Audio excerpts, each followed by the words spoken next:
بعد حضرت حسن کی خلافت ہوئی 6 مہینے، لیکن اب جب جنگ کا معاملہ ہوا تو حضرت حسن نے دستبرداری اختیار کر لی، حضرت معاویہ کو تسلیم کر لیا خلیفہ۔ حضرت معاویہ صحابی ہیں، کاتب وحی ہیں، حضور کے برادر نسبتی ہیں، صالح ہیں، ام حبیبہ بہن ہے ان کی جو حضور کی زوجہ محترمہ ہیں، ان کا مقام بہت بلند ہے، لیکن ہم انہیں خلفائے راشدین میں شامل نہیں کرتے، اس لیے کہ ان کا جو خلافت کو اختیار کرنا یا حکومت اختیار کرنا یہ قبائلی عصبیت کی بنیاد پر تھا، باہمی مشورے کی بنیاد پر نہیں تھا۔ لیکن 20 سال تک ان کا دور حکومت ہے اور کوئی خون ریزی نہیں، کوئی غارت گری نہیں، کوئی اختلاف نہیں، کوئی بغاوت نہیں، کوئی جھگڑا نہیں۔ مدبر اس درجے کے تھے۔ اب آئیے آخری سٹیج آئی، حضرت معاویہ کو مشورہ دیا گیا، مغیرہ ابن شعبہ ایک بزرگ صحابی تھے، کہ دیکھیے جناب امیر، مسلمانوں میں اختلاف ہوا، 4.5 سال 5 سال خانہ جنگی رہی، اب اگر پھر معاملہ آپ کے انتقال کے بعد ایسے ہی چھوٹ گیا تو اختلافات ہوں گے، جھگڑے ہوں گے، مختلف دعوے دار سامنے آئیں گے، جنگیں ہوں گی، پھر دوبارہ جو ہے فساد ہو جائے گا، آپ کسی کو نامزد کر دیجیے۔ اور پھر مشورہ دیا اپنے بیٹے یزید کو نامزد کر دیجیے۔ حضرت معاویہ ریلیکٹنٹ رہے، لیکن اس کے بعد انہوں نے مان لیا اور فیصلہ کر لیا۔ یہاں میں چاہتا ہوں کہ بات سمجھ لیں اچھی طرح، اس معاملے میں اگر آپ حضرت معاویہ کی نیت پر شک کریں گے تو مجھے آپ کے ایمان پر شک ہو جائے گا۔ نیت پر نہیں، غلطی ہو سکتی ہے، صحابی ہیں، نیت غلط نہیں تھی، نیت کیا تھی؟ اور میں سمجھتا ہوں 100% درست تھی، کہ اب اتنا پانی گزر چکا ہے پل کے نیچے سے وقت کے دریا میں کہ بارے صحابہ سب رخصت ہو چکے، اب اکثریت 9 مسلموں کی ہے، عصبیتیں بھی ہیں، قبائلی عصبیتیں ختم تو نہیں ہوئی، لہذا جب تک کوئی قبائلی عصبیت پیچھے نہیں ہوگی حکومت کے، حکومت نہیں چل سکے گی۔ یہ ابن خلدون کا لفظ ہے، عصبیت، کوئی چیز جو جوڑے آپ کو۔ تو دینی عصبیت اب کمزور پڑ گئی ہے، اس لیے کہ حضور نے جن کو تربیت دی تھی وہ اب گئے، اکثر و بیشتر گئے۔ اب اگر ایسے ہی چھوڑ دیا گیا اور کوئی قبائلی عصبیت پشت پر نہ آئی تو پھر خانہ جنگی ہوگی، 5 سال تک ہوئی۔ اس بنا پر انہوں نے اسے صحیح سمجھا۔ آپ اختلاف کر سکتے ہیں، صحابہ کی رائے سے اختلاف ہو سکتا ہے، لیکن آپ ان کی نیت پر شک نہیں کر سکتے۔ بہرحال واقعہ کیا ہے تاریخی اعتبار سے، کہ یہ 10ویں سال میں نامزد کر دیا یزید کو اپنے بعد خلیفہ کے لیے، ولی عہد۔ اس وقت تقریباً سب نے بات مان لی سوائے 5 افراد کے۔ وہ 5 افراد بہت اہم تھے، بہت اہم۔ ابو بکر اہم ترین آدمی تھے، ان کے بیٹے عبد الرحمن ابن ابو بکر۔ عمر نمبر 2 تھے، عبداللہ ابن عمر۔ زبیر عبداللہ ابن زبیر۔ عباس عبداللہ ابن عباس، اور حسین ابن علی۔ حضرت حسن کا انتقال ہو گیا تھا۔ اہل تشیع کا کہنا یہ کہ زہر دیا گیا، واللہ عالم، میں کچھ نہیں کہہ سکتا، میں کوئی تاریخ کا محقق اس معنی میں نہیں ہوں، میں موٹی موٹی باتیں جانتا ہوں۔ بہرحال انتقال ہو گیا تھا، 5 آدمیوں نے نہیں مانا، لیکن دیکھیے یہ تھی تدبر کی بات حضرت امیر معاویہ کی۔ کوئی دباؤ نہیں ڈالا، کوئی جبر نہیں کیا، کوئی کسی کو نقصان نہیں پہنچایا کہ نہیں مان رہے تو یہ کر دیں، نہیں۔ دیکھیں گے جب وقت آئے گا۔ جب وقت آیا حضرت معاویہ کے انتقال کے بعد، اب ایک صاحب جا چکے تھے، حضرت عبد الرحمن ابن ابی بکر فوت ہو چکے، اب 4 رہ گئے، 3 عبادلہ، عبداللہ ابن عمر، عبداللہ ابن عباس، عبداللہ ابن زبیر، ایک حسین ابن علی رضی اللہ تعالی عنہم اجمعین۔ جب بیعت ہو گئی یزید کی تو اب ان کے درمیان اختلاف ہوا۔ یہ بات اچھی طرح سمجھ لیجئے، تاریخی حقائق، موٹے حقائق کو چھوڑ کر باریکیوں میں جب پڑھتے ہیں تو معاملہ غلط ہو جاتا ہے۔ موٹے حقائق کو سمجھیے، جیسے کہتے ہیں میکرو اکنامکس اور مائکرو اکنامکس۔ میکرو ہسٹری جو ہے، 2 ایک طرف ہو گئے، 2 ایک طرف ہو گئے۔ عبداللہ ابن عباس کی رائے ہوئی کہ اگرچہ یہ غلط کام ہوا ہے، یہ قیصر و کسریٰ کی سنت پر عمل ہو رہا ہے، لیکن یہ ایسی بڑی بات نہیں ہے کہ خون ریزی شروع کر دی جائے اور امن و امان ختم ہو جائے۔ یہی بات عبداللہ ابن عمر کی ہو گئی، یہ 2 تو ایک یکجا ہو گئے۔ مصلحت کہہ لیں جو بھی سمجھے، لیکن نیت پر حملہ نہیں کر سکیں گے آپ۔ دیانتاً انہوں نے یہ سمجھا کہ اب جب کہ ہو گیا معاملہ تو ٹھیک ہے۔ حرام مطلق تو کہیں نہیں لکھا ہوا قرآن کے اندر کہ بیٹا نہیں ہو سکتا، کہیں نہیں لکھا ہوا۔ بہرحال ان 2 کی رائے یہ ہوئی کہ اگرچہ کام غلط ہے لیکن اتنا غلط نہیں ہے کہ اس کو چیلنج کیا جائے اور اس سے جو ہے خانہ جنگی شروع ہو جائے اور فساد شروع ہو جائے۔ 2 کی رائے یہ ہوئی کہ نہیں، we have to challenge it come what may. Abdullah ابن زبیر، حسین ابن علی رضی اللہ تعالی عنہما یا عنہم، تو یہ 2 علیحدہ۔ ان 2 میں اب اختلاف ہوا۔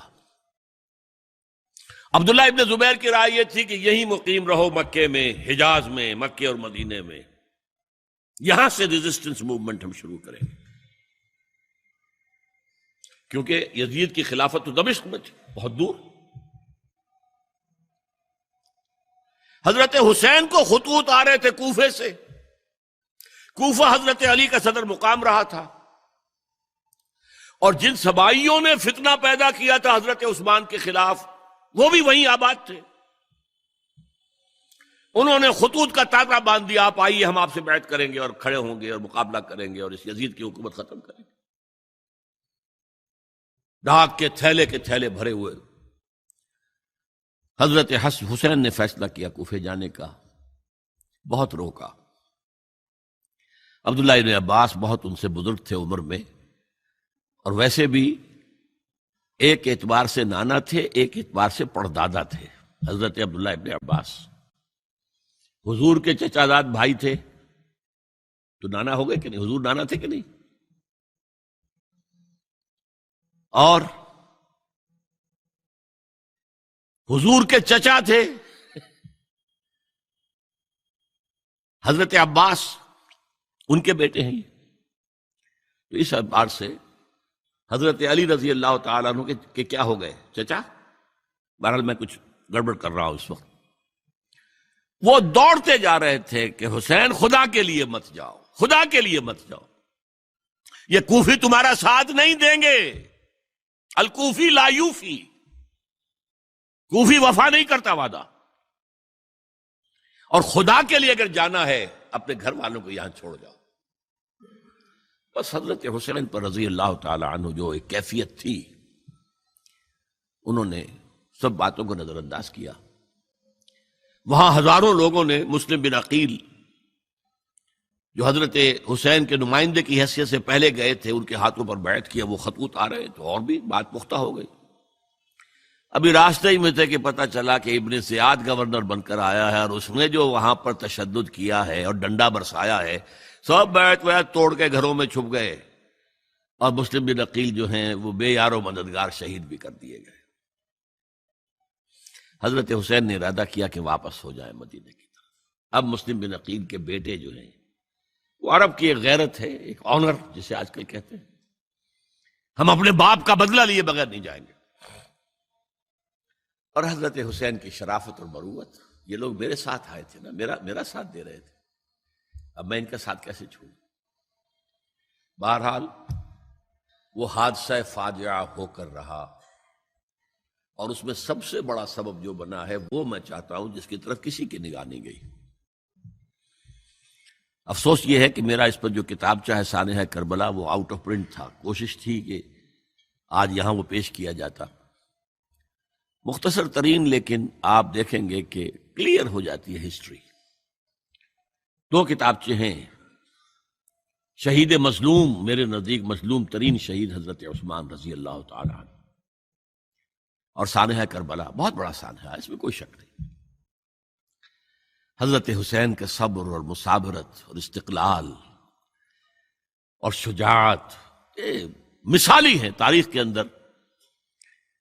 اپنے سامنے جو ہے اپنے ایک ایک کر کے چراغ گل ہو رہے ہیں، خاندان سارا ختم ہو رہا ہے، شیرخوار بچے شہید ہو رہے ہیں۔ وہ تو ایک بچہ بیمار تھا، حضرت علی بن حسین زین العابدین رحمت اللہ علیہ، وہ بچا ہے۔ لیکن اصل میں شرافت اور مروت جو ہے وہ بسا اوقات اپنی شرافت کی وجہ سے مار کھا جاتی ہے۔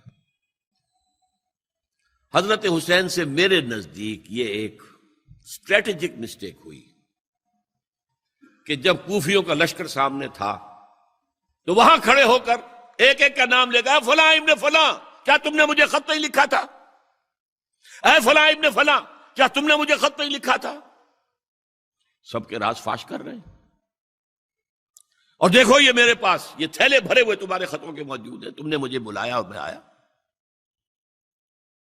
یہ بات تھی جس کی بنا پر اب ان کے لیے کوئی چارہ نہیں تھا کہ انہیں شہید کر دیں، ورنہ تو یہ ہمارا بھانڈا پھوڑ دیں گے جا کر یزید کے پاس، تو ہماری کھالیں کھنچ جائیں گی۔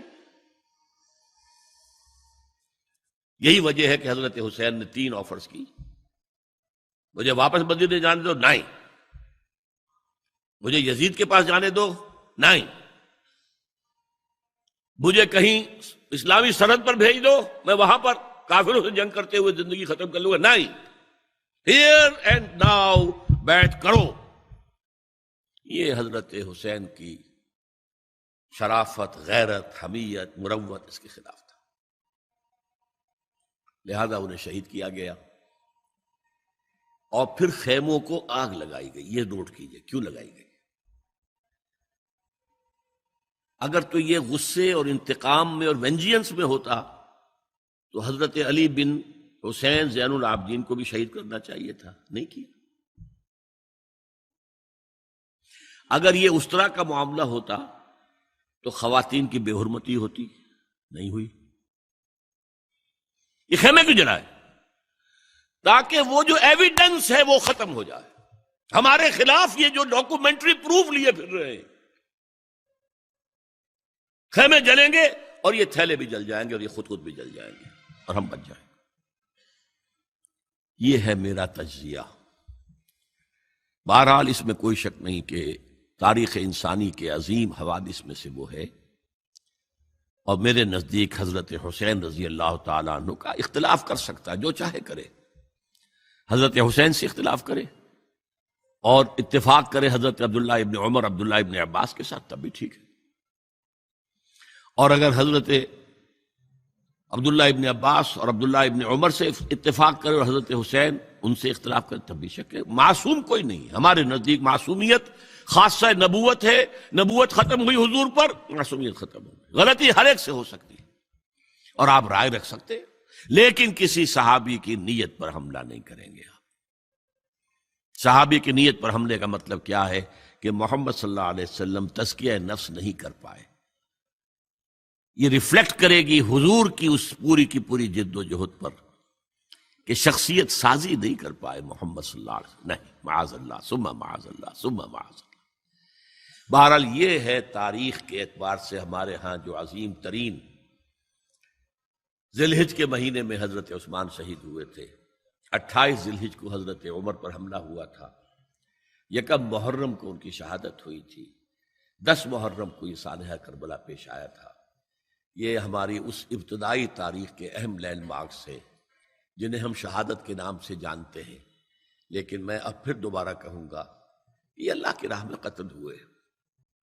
وَلَا تَقُولُوا لِمَنْ يُقْتَلُ فِي سَبِيلِ اللَّهِ أَمْوَاتٌ بَلْ أَحْيَاءٌ وَلَكِنْ لَا تَشْعُرُونَ۔ ولا تحسبن الذین قتلوا فی سبیل اللہ امواتا بل احیاء عند ربہم یرزقون. لیکن وہ شہادت علی الناس کی ذمہ داری جو مجھ پر اور آپ پر ہے، حضرت حسین کو یاد کر لیں، حضرت عثمان کو یاد کر لیں، ان کے لیے کوئی رنج اور غم کا اظہار کر لیں، اس سے کچھ حاصل نہیں ہے. حاصل تو یہ ہے کہ شہادت علی الناس کی تیاری کیجئے. اپنی ذاتی زندگی میں آج سے گواہی دیجئے اللہ کے بندے ہونے کی، اپنے عمل میں، اپنے قول میں، اور کوشش کیجئے کہ مل جل کر اس ملک کے اندر وہ نظام برپا کرے کہ جو شہادت علی الناس، دین حق کے ایک کامل نمونے کے طور پر دنیا پر حجت قائم کر دے کہ دیکھ لو اپنی آنکھوں سے، یہ ہے وہ دین حق جو محمد لے کر آئے تھے. اللہ تعالیٰ مجھے اور آپ کو اس کی توفیق عطا فرمائے. عشق سرکار سے دل جس نے سنوارا ہوگا، اس کی قسمت کا بلندی پہ ستارہ ہوگا، اس کی قسمت کا بلندی پہ ستارہ